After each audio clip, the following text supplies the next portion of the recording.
Muchísimas gracias, Rosario. Te veo en Noticias a la 1 p.m. para que nos des más detalles del acontecer deportivo. Ahora es momento de pasar a la entrevista del día con Carmen Ortiz y un tema de coyuntura e interés para todos. Adelante, Carmen, buen día.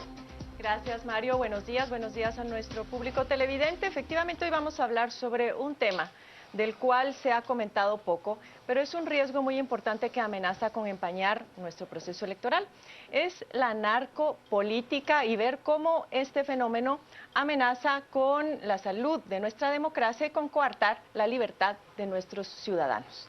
Para hablar sobre ello hemos invitado esta mañana a Daniel Herring, eres profesor investigador en temas de narcotráfico, y a Miguel Castillo, quien es analista en temas de narcotráfico y de seguridad. A ambos, bienvenidos. Gracias. Como mencionaba en esta introducción, el narcotráfico ha penetrado en muchas comunidades de nuestro país y pues ahora ellos son los que definen candidatos, ya sea que los candidatos son impuestos por carteles del narcotráfico o bien, aparentemente otra estrategia es seleccionar a personas con liderazgo dentro de la comunidad y tratar de cooptarlos para que sirvan a sus intereses. Entonces me gustaría que comenzáramos analizando esta problemática y cómo lo ven a la luz de la realidad nacional. Si quieren empezamos con... Yo añadiría otra categoría ahí que no es tan común, pero que a veces también pasa, que es un líder del narcotráfico directamente presentándose a las elecciones. Hay que decir una cosa, estamos hablando sobre todo de un fenómeno que se da a nivel municipal, a nivel local, a nivel de alcaldías. No el impacto que puede tener, impacto político que puede tener un grupo de crimen organizado dedicado al narcotráfico, y habría que diferenciar entre los grupos de crimen organizado en general y el grupo de crimen organizado dedicado al narcotráfico.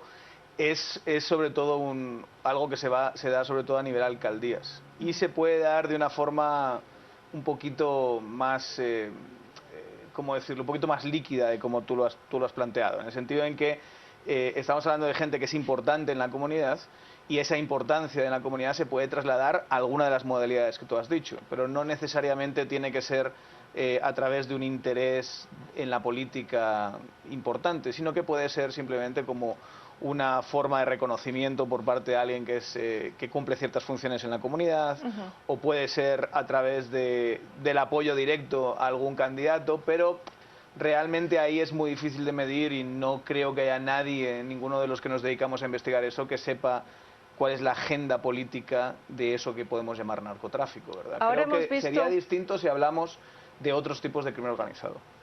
En el caso de México, por ejemplo, se ha visto mucho eso, a veces grupos de sicarios en procesos electorales, moviéndose a lo largo de las comunidades, a veces intimidando para que vayan a votar o más bien forzándolos para que vayan a votar por determinados candidatos. Acá en Guatemala ya podríamos preocuparnos porque eso efectivamente esté pasando. No, definitivamente no, es que Guatemala no es México. No. Eso es el punto central, digamos. En Guatemala el narcotráfico, digamos, es un tráfico hacia México. México tiene otra connotación. En el caso guatemalteco, recordemos que básicamente los narcotraficantes lo que buscan son dos cuestiones muy concretas. Uno es un área donde poder operar con relativa tranquilidad, y lo segundo es un determinado nivel de aceptación social. Esos son los factores que realmente les interesan. La política es más bien un factor complementario a esta situación, en el sentido de que la política, y especialmente los políticos a nivel local, no estorben las actividades, simplemente a eso. De hecho, ya muchas instituciones están cooptadas, sí, tanto digamos, policía, algunos alcaldes. Entonces, lo que le interesa al narcotraficante, digamos, que tenga influencia en una determinada zona, es que las cosas no se salgan de control. No tanto manejar directamente el tema político, porque no le ven, digamos, relevancia a estar incidiendo, qué sé yo, en las decisiones de la alcaldía, agua, ese tipo de cosas, no le llama la atención. Y a nivel más alto, digamos, diputaciones y a nivel nacional, realmente lo ven muy ajeno a su vida política. ¿Todavía no tienen ustedes información sobre que haya algún candidato que ve de la participación de otros, es decir, la libre competencia porque quiera imponer? Es que también tenemos que pensar que hay personas que una vez lo tienen todo, piensan que lo único que les falta en la vida es el poder político desde el Estado. Sí, y ahí habría que diferenciar los fenómenos que son puramente personales, que es lo que yo me refería antes, político que a lo mejor a la gente de su comunidad dice, oiga, ¿y usted por qué no es el alcalde con lo que nosotros le queremos, con lo que nos ha ayudado, con lo que... Y entonces él, a lo mejor para cumplir algún tipo no sé, de alguna cuestión de autorrealización de ego, se presenta a las elecciones y obviamente tiene mucho más fácil ganar. Hay algunos casos, está el famoso caso en Ipala, por ejemplo, donde parece que hay alguien señalado, que es Moyuta, el famoso Tres Quiebres, alguien señalado muchas veces es algo muy por narcotráfico, también, que se va a presentar a las elecciones, parece ser, no está tan claro, pero podría ser un ejemplo de eso, pero eso no es un fenómeno que tú puedas ver generalizado. No existe eso. Deberíamos o no preocuparnos, porque es decir, este tipo de fenómenos no es que se presente de la noche a la mañana, es algo que se va gestando con el tiempo. De hecho, por ejemplo, inclusive en Argentina están tratando de tomar medidas porque ven ese riesgo venir. Ya no digamos nosotros, que somos vecinos de México y que también estamos en un paso geoestratégico Pero ahí hay un aspecto importante. central, digamos, en el caso mexicano. En el caso mexicano, los municipios sí tienen a su cargo el tema de la seguridad, mientras que en el caso guatemalteco no es así.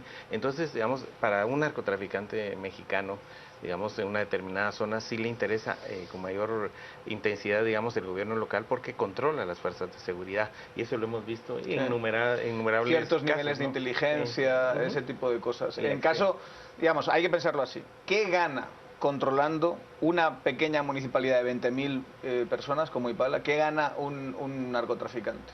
¿Acceso a qué redes? ¿A qué aparato administrativo? ¿A qué sistemas de protección legal? No es una perita en dulce, no es, o sea, una vez que tú tienes la situación que tenemos en Guatemala, que es la de cierta ausencia del Estado en algunas regiones, y puedes operar, como decía Miguel, con cierta tranquilidad, realmente la agenda política del narco tiende a diluirse de alguna manera. Otra cosa es que ese narco, y ahí es donde yo sí me preocuparía un poquito más, ese narco, si tiene algún tipo de problema, especialmente con las fuerzas y cuerpos de seguridad del Estado y con el sistema judicial, incluso a nivel diplomático internacional con la Embajada de Estados Unidos, él sí puede querer acceder a unas redes que son intermedias, que son las que le van a ayudar a salirse de la... A ganar impunidad. Exacto. Porque realmente un narco de los tantísimos que hay que está operando en Izabal no tiene él no tiene un aparato que le ayude a cooptar. A mí la palabra cooptar no me gusta demasiado, creo que hay que buscar unas categorías un poquito mejor, pero sí a influir en las decisiones del sistema de justicia.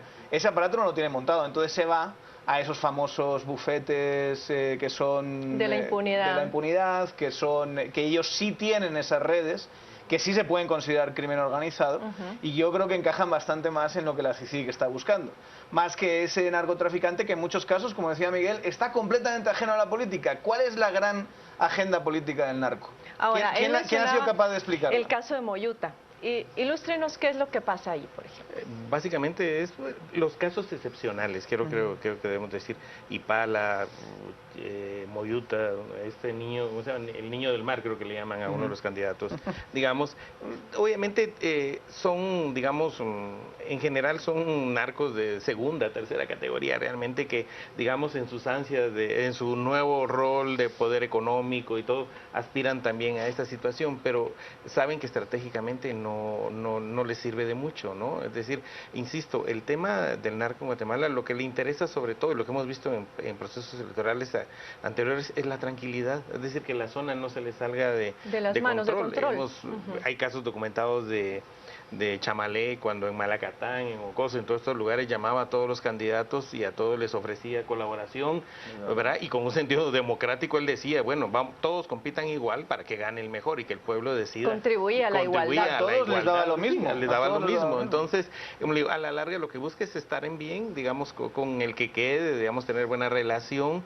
Y en otros lugares, yo he estado estudiando últimamente el tema de Teculután, lo que hay es un vivir aparte, digamos, la clase política local, digamos, tiene el control de las instituciones y hay un acuerdo tácito, digamos, de que en la zona montañosa, ahí está el JADE, está el narcotráfico, están los laboradores. Un acuerdo tácito de convivencia entre las redes criminales y el Estado, digamos que a la larga es eso, es una búsqueda de vivir tranquilos. Le voy a pedir un ejemplo de ese no tocarse las esferas.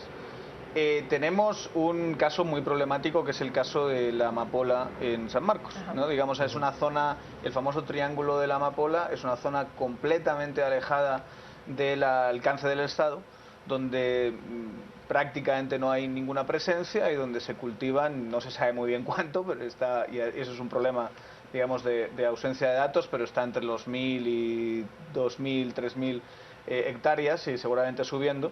Y el Estado, aparte de unas erradicaciones puntuales, no hace gran cosa. Una política pública de verdad que tiene que ser cambiada y que es un desastre. Nadie, ninguno de los representantes de San Marcos habla de esto. ¿Han oído hablar algún diputado hablando de este problema? Sí, es decir, o sea, se menciona en hay algún redes momento de que hay... complicidad. O simplemente de no por tocarse. acción u omisión, es decir, Sí, simplemente no hacer nada. Exacto. Ahora, hay otro tipo de estrategias que tienen que ver con el bullying político que también se pone muy de moda y eso se puede hacer a través de campañas negras en una campaña electoral o a través de la adquisición de medios de comunicación propios para únicamente promover la imagen de determinado candidato y enmancillar la imagen de otros candidatos. Cuéntenme acerca de esta otra estrategia, lo que ustedes han podido ver y analizar y igualmente tratar de hacer la conexión con Guatemala, si ven ustedes algún indicio en este sentido. Yo diría que no, digamos, al día de hoy no he visto temas de este tipo, digamos. Creo que la preocupación ciudadana en general y hasta los narcotraficantes está en lo que sucede en el Estado, ¿no? Es decir, cómo se resuelve toda esta crisis que estamos viviendo, ¿no? Yo creo que, digamos, en general este tipo de situaciones no se da... Insisto, creo que, y comparto con Daniel, es decir, es una especie de vivir aparte, ¿no? Son mundos apartes. El mundo Aunque del sí está, por ejemplo, las amenazas a periodistas o el asesinato a periodistas. Pero son cuestiones a veces... pueden derivar del narcotráfico vimos ahora en o Suchitepeques, puede ser derivado también de la misma problemática del Estado. Tengo la impresión, conociendo un poco la zona, de que realmente el caso de los periodistas está más ligado a los problemas tradicionales de corrupción en el Estado que a vinculados al tema del narcotráfico. Y por eso tenemos que ser muy específicos a qué nos estamos refiriendo. O sea, aquí estamos hablando de narcotráfico. No estamos hablando de crimen organizado en general. O sea, hay redes de crimen organizado que sí están mucho más inquistadas en el Estado y que es interesante que mencionemos. Cuando hablamos concretamente del narcotráfico, obviamente esas tienen relación con esas redes que están inquistadas en el Estado y en algunos casos particulares pueden influir tanto alcaldes como algunos diputados, vía financiamiento, ese tipo de cosas. La realidad es que tenemos una ausencia de información tan increíble sobre estos temas que estamos, o sea, podríamos hacer, Miguel y yo, un ejercicio de chisme que todos hemos escuchado y empezar a hablar de ciertas personas a las que se relacionan de una manera u otra, pero si tú le quitas el chisme a esto, prácticamente no tenemos información. Y aquí es donde la CICIG juega un papel fundamental. Quizá en el futuro vayamos conociendo, los que estudiamos crimen organizado en Guatemala en general, vayamos conociendo cada vez más el funcionamiento interno vía que se judicializan algunos casos, porque la realidad es que casos judicializados prácticamente no tenemos en Guatemala, cosa todavía que sí hay en Colombia, cosa que sí hay en México. Entonces eso ayuda a entender muchísimo más. Yo estaría de acuerdo con Miguel en que, en principio, la intuición a mí lo que me dice es que por el tipo de sistema político que tiene Guatemala, muy centralista, y por el tipo de, además de crimen organizado que tenemos en Guatemala, que está bastante disperso y es transportista básicamente, no es de una gran sofisticación como el de México, no hay una influencia tan increíble como podríamos pensar. Y creo que eso tiende a exagerarse bastante en los medios de comunicación y ciertas personas le tienden a dar además tienden a llamar narco a todo crimen organizado o a todo comportamiento criminal cuando en realidad no es narcotráfico. Ahora, me imagino que esto es también por las conexiones, porque difícilmente, bueno, o puede ser que sí hayan narcotraficantes que se dediquen única y exclusivamente a ese negocio, pero como bien mencionaba, a veces también se crean redes y se van introduciendo en otro tipo de negocios como lo que tiene que ver con el tráfico de armas o el tráfico de personas, en fin. Pero en realidad no tenemos por qué preocuparnos. El otro fenómeno es el dinero sucio en la política y en los procesos electorales, que también está vinculado a este tema y es justamente parte de lo que se está tratando de corregir a través de la ley electoral y de partidos políticos y de los controles institucionales. Pero me pregunto, ¿será que este tipo de medidas que son desde el punto de vista institucional y legal nos ayudan también a corregir ese tipo de negocios que viven en lo ilícito? Podría ser, obviamente cualquier nueva regulación creo que ayudará muchísimo, pero insisto, yo creo que tenemos que tener muy claro, digamos, que el dinero que usualmente está financiando la vida política del país, digamos, no es tan ligado al narcotráfico como a las mismas redes de negocios y de corrupción que hay en alrededor el de los gobiernos decir, locales. Porque realmente especialmente pareciera ser que hemos llegado a un punto en que, digamos, es el mismo dinero del Estado vía negocios ilícitos lo que está financiando la vida política del país, y luego hay un retorno, ya es un círculo ahí de trabajo que existe, entonces, en el cual el dinero narcotráfico, insisto, queda un poco como al margen, porque, digamos, a ellos sus intereses son otros, mientras que estas redes clientelares sí viven del Estado, necesitan del Estado, y obviamente quien controle digamos, el control de una alcaldía para proyectos con los consejos de desarrollo, etcétera, sí es mucho más importante. Ese tipo de cosas, y en las cuales ahí sí creo que la legislación política partidaria que podamos tener en el futuro sí debería de centrarse más en esos aspectos. El narcotráfico yo sigo viéndolo como algo colateral, y en el caso guatemalteco se ha convertido más en una especie de leyenda urbana que lo que realmente es. Bueno, un proceso de mitificación que ya ha existido históricamente siempre, digamos. Cuando uno lee sobre la historia de la mafia italiana, a todo el mundo se le llama mafioso porque era una forma de tildarlo así. Yo, ahí para reforzar lo que estaba diciendo Miguel, nadie está diciendo que no haya, el titular no tiene que ser no hay dinero en narcotráfico en política, sí lo hay a nivel local, lo hay a nivel de diputaciones, seguramente lo haya directamente en candidaturas presidenciales, pero si tenemos que pensar en quién tiene más intereses, quién sí tiene agendas políticas dentro del Estado de Guatemala, contratistas del Estado, cámaras empresariales, gente que aspira a ser contratista del Estado, todas esas redes de crimen organizado intermedias que están en el sistema de justicia, que están en sistemas de lavado de dinero, de esas tenemos que cuidarnos más. De esas nos tenemos que cuidar bastante más. Yo creo que esas son mucho más importantes que la actividad narcotraficante. Obviamente, como todo esto es muy complejo, algunos narcos tienen sus empresas de construcción y esas empresas de construcción reciben dinero del listado geográfico de obras. Esas cosas pasan, ¿verdad? Ahora bien, que sea el narco el gran actor, si queremos tener la categoría narco, y que el narco sea un gran actor político en ese sentido, creo que hay muchísimas formas de financiamiento, como dice Miguel, yo creo que esto mucho está más todavía peligrosas y sofisticadas posiblemente. Yo diría que esto todavía está mucho, todavía tenemos que investigarlo mucho, pero el financiamiento de los partidos políticos en Guatemala es público, en algunos casos, en un porcentaje muy amplio. O sea, porque es del dinero del Estado que acaba llegando a las arcas de campañas, ya sea centralizado o descentralizadamente, y hay que también pensar que se hace a través de no solo dinero, sino digamos especie, o a través de horas hombre, que yo creo que eso no se le ha prestado mucha atención. La cantidad de trabajadores públicos que trabajan en campañas o en partidos políticos porque consiguieron clientelarmente ese trabajo. Todo eso, como dice Miguel, acaba diluyendo hasta cierto punto al narco como un actor político importante. Es decir, porque además el narco no tiene agenda. Se rompe ese mito. Ahora bien, al romperse ese mito, me pregunto, estamos utilizando una serie de soluciones o de medidas, por llamarlo de alguna manera, convencionales, para poder liberar al Estado de todos estos intereses y que efectivamente funcione para servir a los guatemaltecos. Las medidas que ustedes han visto se han impulsado en los últimos días para liberar al Estado de todos estos intereses. ¿Son las adecuadas o podrían ustedes proponer otra serie de medidas igualmente no convencionales que nos ayuden en esta tarea? Bueno, eso es una pregunta muy amplia, pero primero quisiera puntualizar, y creo que con esto coincidir con Daniel, en el sentido de que tenemos que tener claro que al narcotráfico lo que le interesa es la tranquilidad. Es decir, y lo hemos cabalmente con Daniel estudiado en varios casos, donde realmente ante la ausencia de Estado, que genera también desorden y falta de autoridad, muchas veces el narcotráfico viene y lo que hace es, para bien de las comunidades, poner orden, es decir, que sacar al crimen, prestar seguridad. Bueno, dependiendo del cártel del narcotráfico, hay unos que trabajan con capital social y otros que son más intimidatorios, como los Zetas, según. Pero como ya no están en Guatemala, y precisamente el caso de los Zetas, ¿por qué no están en Guatemala? Porque ellos venían con una lógica mexicana, digamos, de actuación, digamos, violenta y todo, que acá no es posible desarrollar, y prontamente salieron del escenario. Entonces, insisto, a veces el narcotráfico más bien tenemos que verlo como un elemento que a veces ha puesto orden, disciplina, ¿verdad? Ha quitado el crimen organizado, la delincuencia, digamos, eso es un aspecto. Ahora, referente a la pregunta en sí, digamos, yo creo que yo insistiría en que es el Estado. El Estado se ha vuelto un problema para los guatemaltecos, ¿no? En la forma actual, y es ahí donde deberíamos de centrar nuestro interés, cómo eliminamos esas situaciones.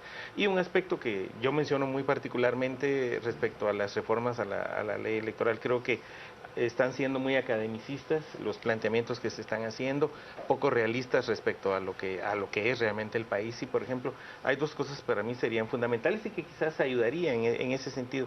Uno es la redefinición de los distritos electorales, que creo que es mucho más importante para que los ciudadanos puedan tomar decisiones, digamos, tener representantes más cercanos en ese sentido. Digamos, el concepto de, digamos, tenemos que entender también, digamos, el departamento es una ficción política. Uno no concibe que Ixcán pueda pertenecer al Quiché y no tiene ni siquiera una cartera para comunicarse. Es decir, la redefinición de los distritos creo que es un aspecto muy importante. Es el tema de fondo. Y otro aspecto es, por ejemplo, temas como los listados abiertos. Con Daniel compartimos clases en la Universidad Francisco Marroquín y nuestros alumnos han visitado, por ejemplo, muchas veces El Salvador para conocer estos listados abiertos que han permitido, digamos, que los ciudadanos voten por personas, ya no por las famosas planillas que encubren a veces a este tipo de personajes. Eso sí es cierto, pero ese es un comentario muy personal, digamos, respecto a esto. Digamos, insisto, digamos, la problemática del Estado creo que es de tal dimensión que requiere una atención muy particular, digamos, muy fría, y de comprender los fenómenos y las lógicas que están alrededor y no mezclarla con otras que claro que están ahí presentes, pero que no son tan directamente importantes. El tiempo se nos ha terminado. Agradezco a ambos su participación esta mañana. Gracias. No hay duda de que fue sumamente interesante romper estos mitos y dejarnos pensando sobre otro tipo de problemas e intereses que tenemos que atender. Volvemos ahora con Mario y con Carolina. No se vaya porque acá en las 7 AM hay más información para usted.